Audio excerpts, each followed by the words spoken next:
Welcome back to you all. Today we are going to start the same chapter, the next topic of the same chapter, which we have studied in the last class. So in this chapter, in this topic, I just want to explain the forms of government, that how many forms of governments are there. So students, you know that there are three forms of governments. वैसे तो three forms of government हम basically जानते हैं, but still we just know about the types of government. यहाँ इसको बहुत elaborate करके दिया हुआ है आपके chapter में. So students, that monarchy form of government is the first. We will discuss about the monarchy form of government, जहाँ पर राजा किंग की चलती है, ठीक है, राजा की चलती है. एंड मोनार्की भी टू टाइप्स की होता है. देन एब्सोल्यूट, जहां पर पूरी कंप्लीट पावर किसके पास होती है, the king has the absolute power to run the country. And constitutional में होता है, इसमें मोनार्की फॉर्म में क्या होता है कि पार्लियामेंट और किंग दोनों के अकॉर्डिंग होता है. सो absolute monarchy means that the rulers the total control over the state. Absolute में टोटल रूलर के पास कंट्रोल है. Then constitutional, under constitutional monarchy, the powers of the rulers are specified by the constitution. Means the power of the state is specified by the constitution. So this is called the constitutional monarchy. Now we will discuss about the theocratic state. What do you mean by a theocratic state? Students, you know that कहीं कहीं पर what happens, theocratic state में there is a an official religion, एक official religion होता है, and people belonging to that religion have an advantage over others. मतलब किसी एक धर्म को मानते हैं और उसी को उस धर्म वाले लोग दूसरे धर्म वाले लोगों पे हावी होते हैं. मतलब एक पर्टिकुलर रिलीजन की चलती है तो उसको थियोक्रेटिक स्टेट देते हैं नाम. देन सेक्युलर स्टेट में आपका इंडिया का नाम आएगा, जहां पर कोई एक ऑफिशियल रिलीजन नहीं होता. We all are Indians, we live in India. It is the largest democratic country in the world. और यहाँ पर ऑल डाइवर्सिटी है, बहुत सारे रिलीजन है. You can see Punjabi, Sikh, Hindu, and there is no official religion. So that is why where there is no official religion, all religions are equal. तो that this type of form of government is known as secular state. And secular state में then official religion नहीं होगा. People of all religions have the freedom to practice their own religions. Faith, people following different religions, faiths have also the right to build their places of worships. And no religious activities financed by the state. कोई भी ऐसा नहीं है कि कोई state की activity पे किसी की रोक है. Then dictatorship. अब आता है आपका डिक्टेटरशिप. ये फॉर्म है गवर्नमेंट की, और इस फॉर्म में क्या होता है, it is dictatorship is a government in which absolute power is vested in a single individual. आपने नाजिज्म वाला chapter class 9th, again the same history, 3rd chapter, Adolf Hitler. There is a very good story if you will study about the story of Germany. वहां पे Nazi community का हुआ था. Adolf Hitler का नाम जो है हमारी वर्ल्ड की हिस्ट्री में बहुत जाना जाता है कि ही वाज द डिक्टेटर. वो एक ऐसा डिक्टेटर था जिसके पास पूरी सत्ता थी, पूरा एम्पायर था, पूरा जर्मनी, एंड और वो लीडर था एक नाजी पार्टी का. और नेबरिंग कंट्रीज, हमारे जो पड़ोसी देश है, Myanmar, is ruled by the military dictators. इस तरीके के एग्जाम्पल्स है जहां पर मिलिट्री का चलता है. Then this is known as dictatorship. Now students, parliamentary form of government की पार्लियामेंट्री फॉर्म ऑफ गवर्नमेंट क्या होता है. In a parliamentary form of government, जैसे इसके नाम में, the executive of the council of ministers, the executive and the council of ministers is part and parcel of the legislature, executive and judiciary. ये तीनों जो है गवर्नमेंट फॉर्म करती है, बनाती है, और एक न्यायपालिका होती है. जो prime minister and all other ministers are members of the legislature. Prime minister दूसरे मिनिस्टर्स होते हैं. They remain in power as long as they enjoy the confidence of the legislature. The moment of no confidence motion is passed, they have to resign. Thus the relations between the legislature and executive are usually smooth. UK, यहाँ पर आपको example लेना है. UK is presented as the mother of parliamentary form of government. तो UK का example UK. Then dictatorship में Myanmar, यहाँ secular में India, you can say theocratic में पाकिस्तान, और आप प्रेजेंट एक श्रीलंका में भी है, सिन्हालीस की मेजोरिटी है. और मोनार्की में नेपाल में 2009 में मोनार्की अबॉलिश हो गया था। Then presidential form of government. Next, presidential से ही पता है कि प्रेसिडेंट के हाथ में पावर है। प्रेसिडेंशियल फॉर्म ऑफ गवर्नमेंट में क्या होता है, ये यूएसए में है। यूएसए इसका एग्जाम्पल लेंगे, अगर हमसे पूछा जाता है USA is the example. And the president in America the president और head of the executive is independent of the legislature called the Congress and once elected the president remains in office for a full term of 4 years। ये 4 साल तक रहता है। He can not be removed easily before his term is over. जब तक ये इसका term over नहीं होता है इसको रिमूव नहीं कर सकते। Then the ministers called the secretaries are answerable to be the president not the legislature. Now unitary form of government. Unitary form of government में आता है, यहाँ पर प्रेसिडेंट का पावर चलेगा। यूनिटरी फॉर्म में क्या होता है कि इसके अंदर और एक फेडरल फॉर्म ऑफ गवर्नमेंट में अगर हम बात करें तो दोनों एक दूसरे की अपोजिट है। फेडरल फॉर्म ऑफ गवर्नमेंट में क्या होता है, जो पावर है वो डिस्ट्रीब्यूट की जाती है अमंग डिफरेंट ऑर्गन्स। जैसे हमारे इंडिया में जो है, अगर हम इसका ढांचा लेते हैं, अगर हम गैस करते तो इंडिया जो है फेडरल फॉर्म ऑफ गवर्नमेंट में आती है। यूनिटरी फॉर्म ऑफ गवर्नमेंट जो है वो ऐसी फॉर्म ऑफ गवर्नमेंट है जिसमें किसी एक के पास पावर होती है और जो दूसरे इसके स्टेट्स हैं उसके पास डिसीजन मेकिंग पावर नहीं होती। जैसे एडमिनिस्ट्रेशन के लिए और गवर्नमेंट को रन करने के लिए। In the unitary form of government all powers are vested in the central government. इसमें पूरी की पूरी पावर्स जो होती है वो सेंट्रल गवर्नमेंट के पास होती है। किसके पास? सेंट्रल गवर्नमेंट के पास पूरी पावर होती है यूनिटरी फॉर्म में। और स्टेट्स को कोई राइट नहीं होता कि वो कोई डिसीजन ले। The centre can create units and give some government powers to them.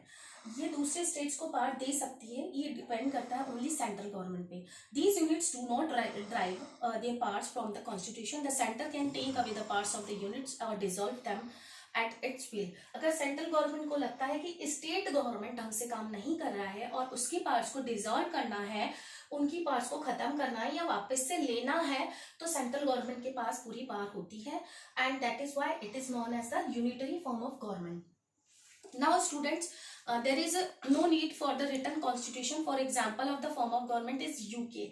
अगर आप देखते हैं यूके में, तो यूके में भी कुछ ऐसा ही देखने को मिलता है कि सेंट्रल गवर्नमेंट के पास पूरी पावर है, स्टेट्स के पास नहीं है।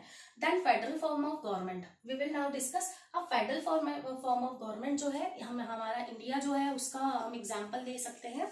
हम क्या करते हैं, ये जो सेंट्रल पावर होती है, सेंट्रल ने अपनी पावर को डिवाइड किया हुआ है डिफरेंट ऑर्गन्स में। सेंट्रल लेवल पर पहले तो 2 टायर सिस्टम था, then 3rd tier was also added. Now power is divided in state and local form of government. Local form like panchayat raj, state you know. Now in the federal form of government there are 2 centres of powers, the central government and the state governments. यहाँ पर central और state की बात की गई है आपके text book में, but if I want to explain that एक 3rd टायर जो लोकल गवर्नमेंट भी इसमें ऐड कर लिया गया है at present. The powers are distributed between the central government and the state government by the constitution. There is a need for the written constitution. यहाँ पर रिटन कॉन्स्टिट्यूशन की जरूरत होती है। स्टूडेंट्स आपको याद करना है कि यूनिटरी फॉर्म में रिटन कॉन्स्टिट्यूशन नहीं है, यहाँ पर रिटन कॉन्स्टिट्यूशन की बात हो रही है। एंड फिर then there is a need for the independent supreme court. यहाँ पर सुप्रीम कोर्ट इंडिपेंडेंट है, उसका नहीं है किसी से भी, so that the disputes between the central and state government में बी फाइनली सेटल्ड। अगर बाई चांस स्टेट और सेंट्रल में जो डिस्प्यूट है बहुत किसी चीज को लेकर, तो फाइनली बट सेंट्रल गवर्नमेंट की चलेगी, जो डिसीजन होगा वो सेंट्रल गवर्नमेंट का माना जाएगा फेडरल फॉर्म में। अगर स्टेट में 2 लड़ाई हो रही है और स्टेट वाइज वो चल रही है डिस्प्यूट्स, तो फिर सेंट्रल गवर्नमेंट का जो डिसीजन होगा वो मान्य होगा। तो इस तरीके से where the power is not divided in different organs, सिर्फ सेंट्रल गवर्नमेंट के पास होती है। तो यूनिटरी, फेडरल जो है जब पावर को डिवाइड किया गया है डिफरेंट ऑर्गन्स में, तो यू कैन से कि ये दोनों अपोजिट्स हैं। Now students, what are the basic principles of democracy. Basic principles क्या है? हम एक डेमोक्रेटिक कंट्री में रहते हैं, we all are living in a democratic country. So what are the elements? So equality, fraternity, justice. क्या है? Equality, fraternity, justice, freedom, decision making, these are the basic elements and equality is an essential element of the democracy. तो first point क्या है हमारा? Equality. Equality ये है हमारा first basic element. Then second means there is no discrimination between the people among the people of the country. there will be no discrimination regarding the caste, race, creed, and other things. And freedom, we all are free. We all are free by, we are not bounded by others. We all can express our views and points. Freedom is the basic elements also. And we when one has freedom of speech, we can criticize the wrong policies and programs. अगर हमें कोई policies पसंद नहीं करते तो हम किसी भी पॉलिसीज और प्रोग्राम्स को क्रिटिसाइज कर सकते हैं, because we all are free as we are living in a democratic country. तो सेकेंड आपका एलिमेंट जो है वो है freedom. And third basic principle है डिसीजन मेकिंग मैकेनिज्म. हम एक डेमोक्रेटिक कंट्री में रहते हैं, यहाँ पर लेजिस्लेचर, डिसीजन मेकिंग. थर्ड पहले आपको याद करना है decision making power. Students, we all are living in a democratic country, so we all have the decision power. The constitution of the democratic countries are mostly written documents which specify the nature and the powers of the government. The constitution specifies the powers of the three organs of the government: the legislature, the executive, and the judiciary. And the legislature, people elect the representative to the legislature, and the legislature may comprise one house or two houses. एक या दो houses हो सकते हैं. One union legislature is the parliament and it consisted of the two houses, Lok Sabha and Rajya Sabha. The union legislature has the power to make laws for the whole country, and the proposal for the law is called a bill. And the bill has to pass by the several stages before it becomes an act. When both the houses have passed a bill, it is sent to the president, and passed a bill to sent to the president for its on his assent and approval. After the president's assent, it become an act or a law. तो एक कोई सा भी bill जो है कानून या law या एक्ट तभी बनता है जब उसमें एक प्रेसिडेंट के साइन होते हैं. Then the executive. फिर हम उसके बाद हम पढ़ते हैं एग्जीक्यूटिव के बारे में. That what is an executive. The executive is an important element of the democracy. ये भी बहुत important element है. The political executive consists of the prime minister and the council of ministers. इसमें बात की गई है प्राइम मिनिस्टर्स और काउंसिल ऑफ मिनिस्टर्स की. They take policy decisions on behalf of the people. And now third, the central government makes policies decisions on subjects like defense, foreign affairs. इनके बारे में कौन डिसीजन लेता है? लाइक डिफेंस मतलब army से related, foreign affairs, finance, railway etcetera. इनके बारे में जो भी पॉलिसीज होती हैं वो सब यहीं से स्टार्ट है. Then the judiciary. Judiciary means होता है न्यायपालिका. जुडिशरी में कोर्ट आ जाएगा, पनिशेस आ जाएंगी पूरे, और लॉ ब्रेकर्स, जो भी लॉ को ब्रेक करेगा उसके लिए जो पनिशमेंट्स है वो सारे किसमें आते हैं? जुडिशरी में. Then protection of interest of minorities. Minorities यानी जो संख्या में कम होता है, जिनकी संख्या कम है देश में. हमारे यहाँ एक ऐसा एलिमेंट भी है कि जहाँ पर संख्या जैसे लाइक ट्राइबल कम्युनिटीज हैं, रिमोट एरियाज में जो लोग रहते हैं वो संख्या में थोड़े कम है, पॉपुलेशन वाइज कम है. तो कुछ जो इसमें एलिमेंट जो है, कुछ प्रावधान ऐसे हैं हमारे कॉन्स्टिट्यूशन में कि उनके लिए भी जो है लॉ है. मतलब मेजोरिटी जो वोट है in the legislature, law are passed by the majority.